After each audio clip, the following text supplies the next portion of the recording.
Hello, and welcome to Ancient Tale Weaver. I have told you stories of the great gods. We've explored the grim duty of Hades and the sun war of Ra. But today, I want to talk about the god who is both a hero and a villain, and neither.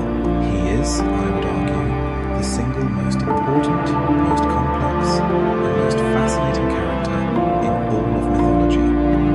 He is the outsider, the jester, the agent of chaos.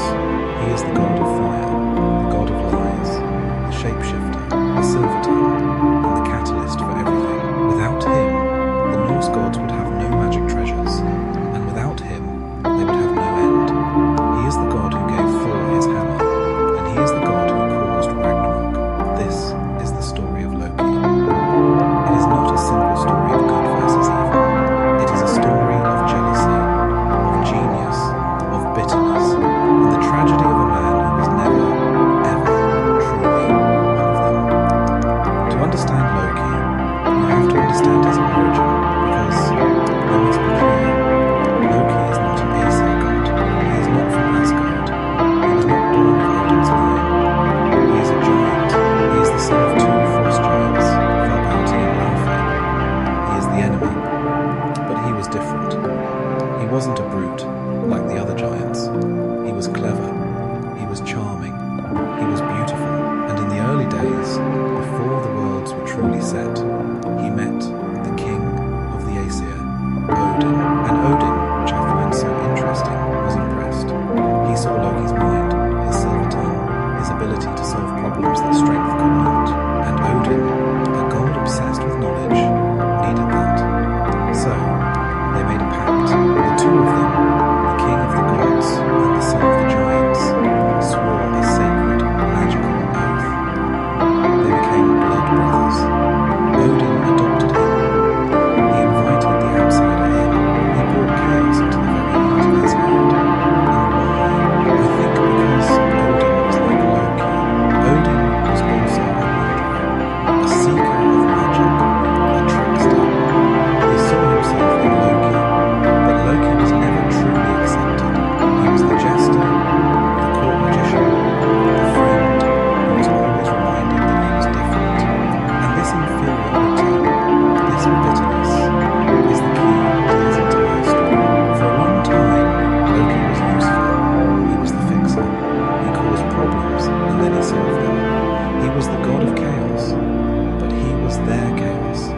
His first great story is the perfect example. It begins as a prank, a mean, petty, malicious prank. The god Thor, his greatest rival, had a wife, the goddess Sif. And Sif was famous for one thing, her hair. It was magical, the colour of a wheat field in summer. It was her glory, and Loki, in a fit of what I can only call pure, bored malice, decided to ruin it. One night, while she was sleeping, he snuck into her bedroom, and he cut it off. He shaved her head. He left her bald and humiliated. The next morning, Thor saw his wife. He saw her shame. His rage was not subtle. He is the god of thunder. He found Loki. He didn't talk. He didn't threaten. He grabbed him. He lifted the trickster god off the ground by his throat, and he began to break his bones.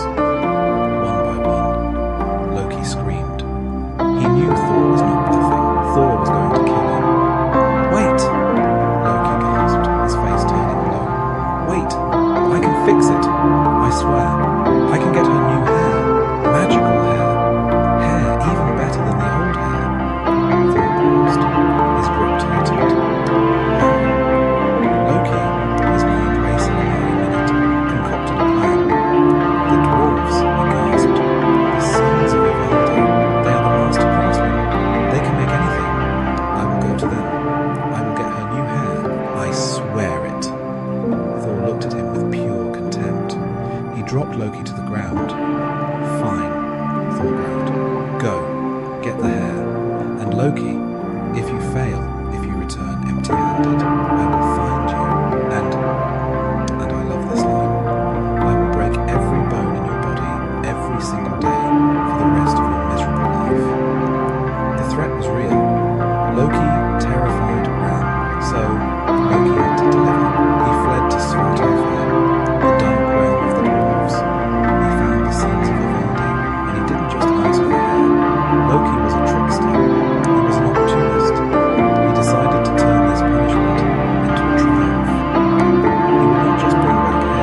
did it. They built Skidbladnir, the perfect ship. Loki smiled. One last thing, he said. A spear. A spear for Odin himself. One that can never be deflected and will never miss its mark. The dwarves did it. They forged Gungnir. Loki had his 3 treasures. He could go home a hero. But Loki was Loki. He was a god of chaos, and he was greedy. He saw a chance to get more. He went to 2 other dwarf brothers, the famous Brokkr and Atri. He mocked them. The sons of Ivaldi are the greatest, Loki sneered. They have made these 3 wonders. I bet my own head that you 2 cannot make 3 treasures that are better. Brokkr and Atri were furious. They were the true masters. We accept your bet, Brokkr growled. Your head is ours. The contest began.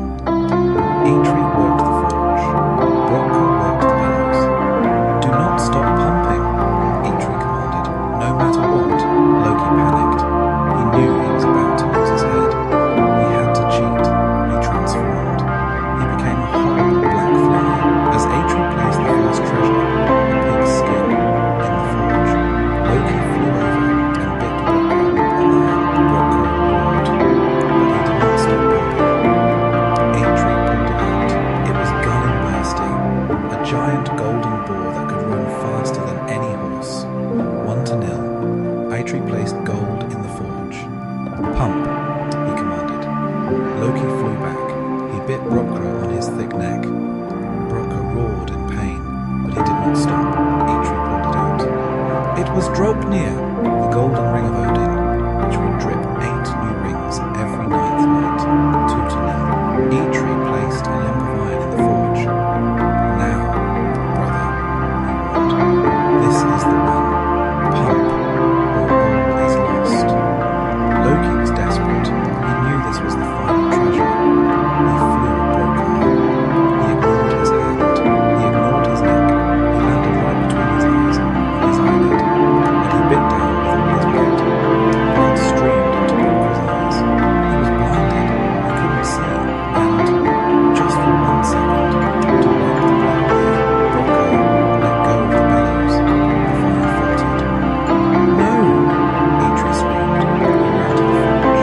He pulled out the treasure. It was a hammer, a mighty hammer. But, because of that 1 second, the handle was short, stunted. It was flawed.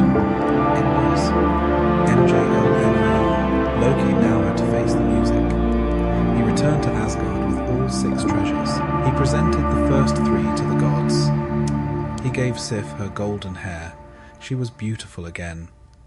Thor was satisfied. He gave Odin the spear, Gungnir. He gave Freyr the ship, Skidbladnir. Loki was a hero. But then Brokkr the dwarf arrived. He was furious. Not so fast, liar, he roared. He presented his own gifts. He gave Freyr the golden ball, Grimbursty. He gave Odin the multiplying ring, Draupnir. And to Thor, he gave the hammer, Mjölnir. It is flawed, Brokkr admitted. The handle is short, but it will never break, and it will always return to your hand. The gods weighed the gifts. The sons of Ivaldi's gifts were amazing, but Brokkr's gifts were better. Odin's ring gave him wealth, and Thor's hammer, Mjölnir, that would be the defense of Asgard against the giant. It was the greatest treasure of all. Brokkr had won. Loki had lost the bet. His head is mine, Brokkr growled, pulling out a knife. Loki's face went white.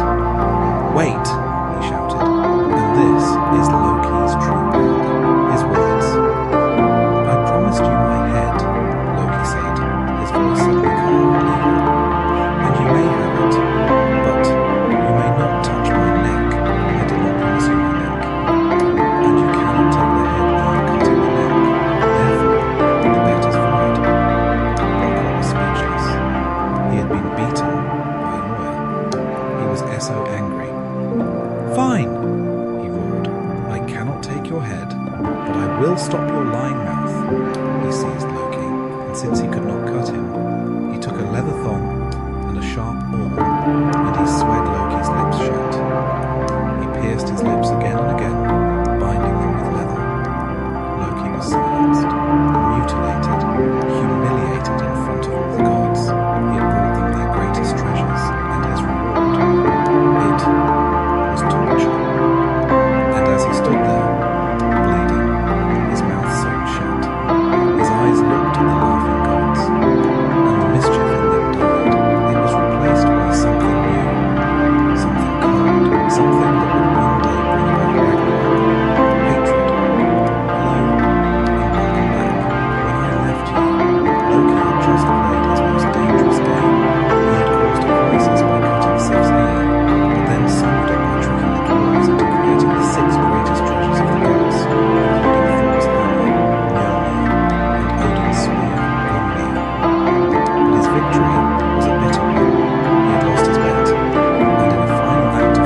This act of torture, this public mutilation, after he had just enriched their entire kingdom, cemented his bitterness.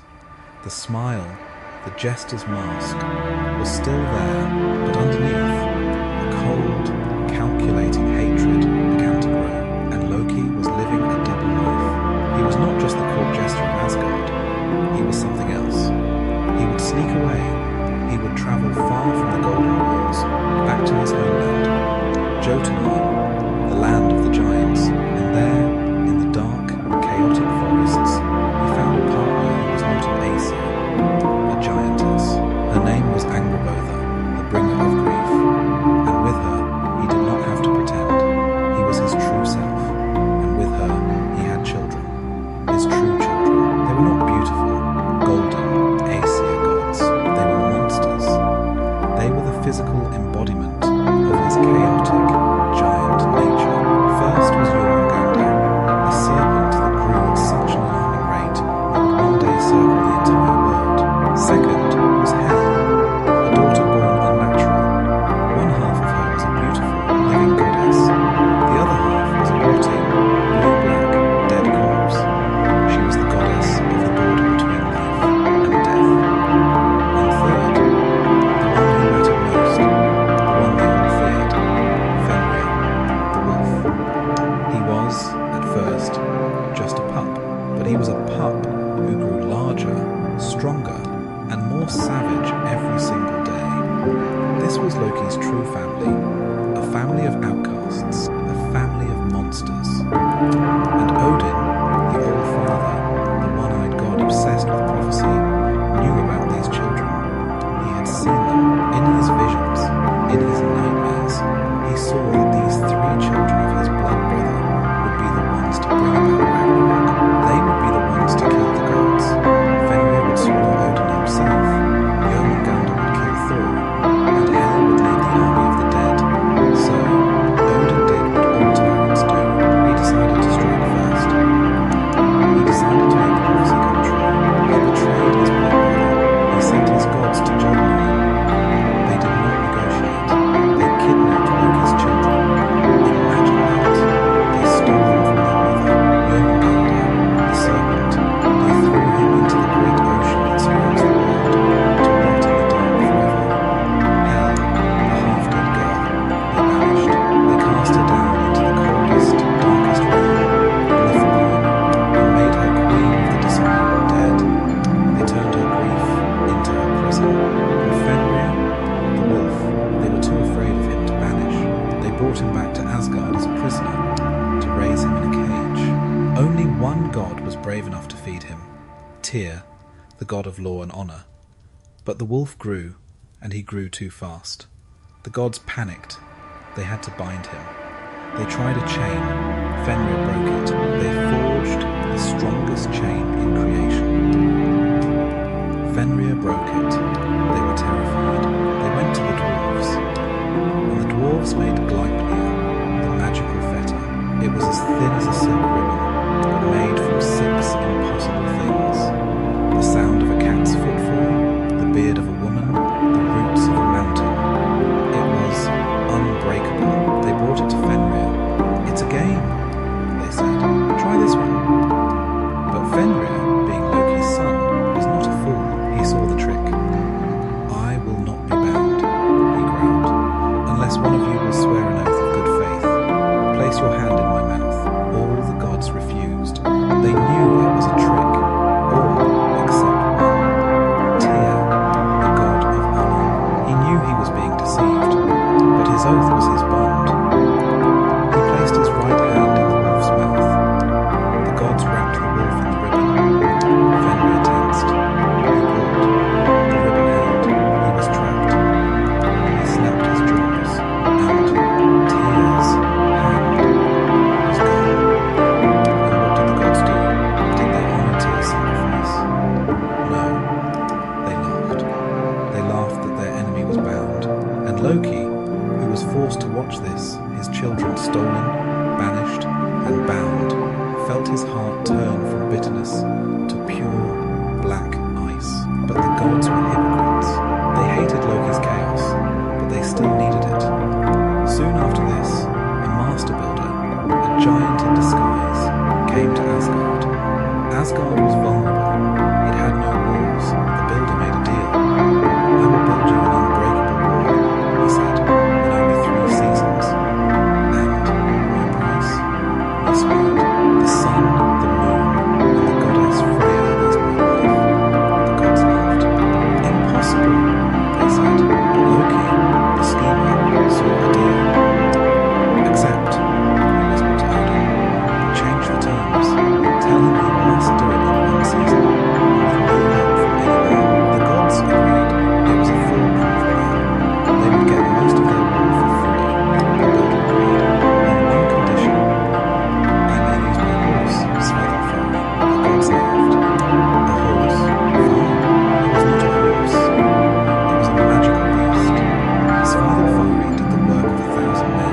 They were about to lose the sun, the moon, and Freya, all because of Loki's plan. The gods seized Loki. You, Odin roared. This is your fault. You will fix this. You will stop that horse, or we will kill you in a very painful way. Loki was trapped. Again. His life was on the line. He had to stop the horse. So, he did. That night, as Svadilfari was hauling the final gate stone, a distraction appeared. A beautiful white mare, a female horse, pranced out of the woods. She neighed. Svadilfari, his master's work forgotten, went mad with lust. He snapped his harness. He chased the mare deep into the forest. The giant screamed. He could not finish the walk in time. The deal was broken. Asgard was saved. Thor, of course, then smashed the giant's skull in. But where was Loki? Months later, Loki returned to Asgard, looking very tired, and he was leading a small, grey, eight-legged form. It was his son. Slightly, Loki had to become the man to save them. It was his greatest service, and his most profound humiliation. And he gave the form, his own child, to Odin as a gift. Odin took it. The gods had their war. Odin had his steed, and Loki was, once again, their fool. The hatred deepened. And this is the breaking point, the crime that could not be undone, the act that truly began Ragnarok, the death of Baldr. I have told this story before, but now we see it through Loki's eyes. Baldr was the god of light. He was the joy of Asgard. He was everything Loki was not. He was loved. He was pure. He was an Aesir. He was everything Loki's own children, Fenrir, Hel, were not. And Loki hated him. When Baldr's mother, Frigg, made all creation swear an oath not to harm him, she skipped blood, tiny, harmless blood. The mistletoe was too young to ask. And this became a game. The gods thought it was hilarious. They threw axes at Baldr. They threw spears, and everything just bounced off. All the gods laughed. All except Loki. He saw this game not as joy, but as the ultimate insult. The gods were celebrating the invincibility of their perfect, pure-blood prince, while Loki's own children rotted in chains and darkness. His hatred crystallized. He found the loophole. He found the mistletoe. He carved it into a sharp, hard dart, and he went to the games. He found the one god not playing, Hoder, Baldr's own brother, who was blind. "Why don't you play?" Loki whispered. "I cannot see," Hoder said. "Here." Loki smiled, pressing the dart into his hand. "A simple twig. I will guide your aim." He took the blind god's arm. He aimed it. "Now." Hoder threw. The mistletoe flew. It was the one thing that had not sworn the oath. It struck Baldr, and the god of light fell to the ground, dead. The laughter stopped. The light of Asgard went out. This was not a prank. This was murder. The prophecy of Ragnarok, Tom, had begun, but the gods had one last chance. Odin's son, Mjölnir, rode slightly to Hel. He begged his niece, Loki's daughter, the Queen of Death, for Baldr's release. Hel made a bargain. "If all things in creation weep for him," she said, "he may return." And everything did. The stones wept. The trees wept. The gods wept. All except one. They found a single giantess in a cave named Thok. "Weep," they begged. "Weep for Baldr." And Thok cackled. "Thok will weep dry tears for Baldr's death. Let Hel keep what she has." It was, of course, Loki in disguise. He was the one who refused. He was the one who sealed Baldr's doom forever. The gods knew. This was the final act. The unforgivable sin. The murder of a god. The love Odin had for his blood brother was dead. Now there was only wrath. The hunt for Loki began.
gods were holding a great feast in the hall of the sea giant, Aegir. It was a sombre affair.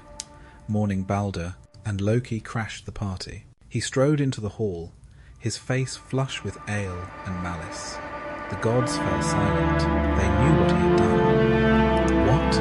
Loki sneered. No drink for me? And so began the Lokasenna. Loki's scorn. It is, I think, the most savage, brutal, and revealing roast in all of mythology. He demolished them, one by one. He pointed at Odin, the All-Father. You speak of honor.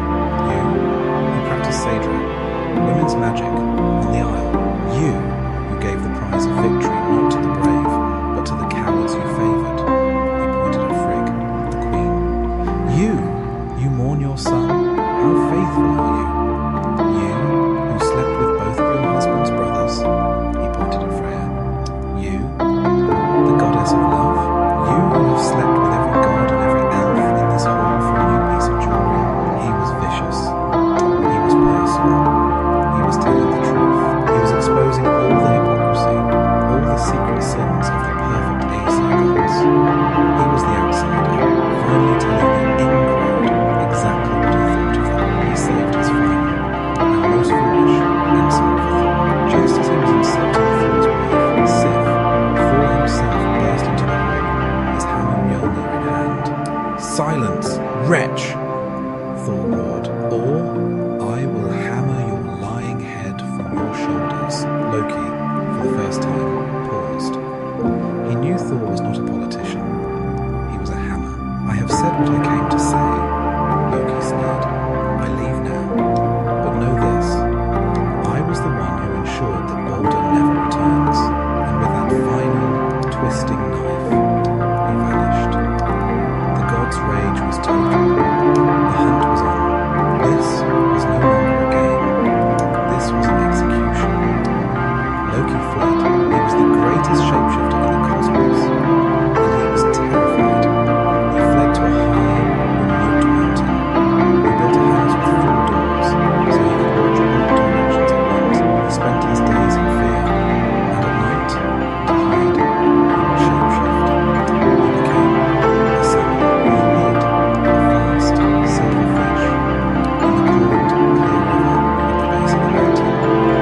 He was hiding, but he had forgotten his blood brother. He had forgotten Odin, the one-eyed god who had sacrificed his eye for wisdom. Odin climbed his high throne, Hilfsjalf, and he looked. He saw everything. He saw the house with 4 doors. He saw the river. And he saw a single salmon hiding under a waterfall. He knew. He is there, Odin commanded. Go, get him. The gods assembled. This time, it was Thor. Thor, the blunt instrument. He and the other gods wove a giant fishing net. Loki, the salmon, saw it coming. He was trapped. The net closed in. He had one chance. He swam at the net and he leaped. He leapt clean over it, a silver flash in the air. He was going to escape. But Thor was standing on the bank. He saw the jump, and with his lightning-fast reflexes, he plunged his bare hand into the water and CAGAT the salmon in midair. He gripped it so hard, the myth says that is why salmon are tapered at the tail. He had him. Loki transformed back into his true form. He was caught. The hunt was over. The fun was over. The punishment was about to begin. The gods were furious. This was not a trial. This was vengeance.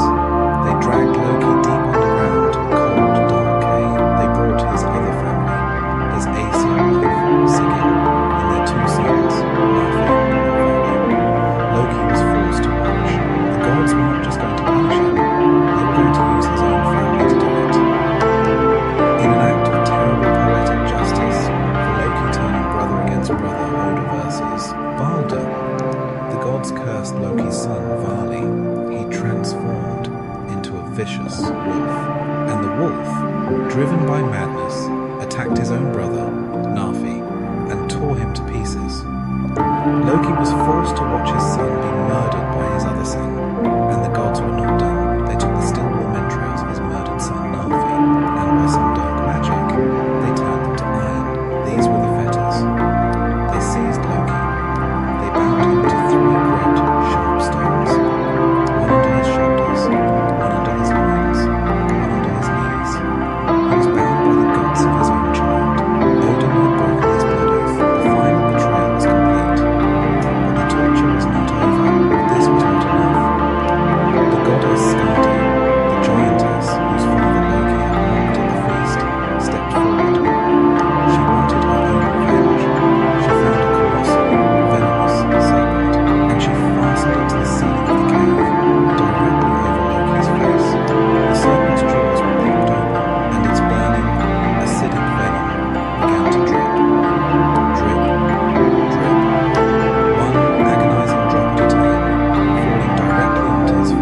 Aesir wife. Sigyn, the mother of the murdered Nafi. She was not a giant. She was a goddess of Asgard, and she was the only one who was truly loyal. She did not abandon her husband. She came down into that dark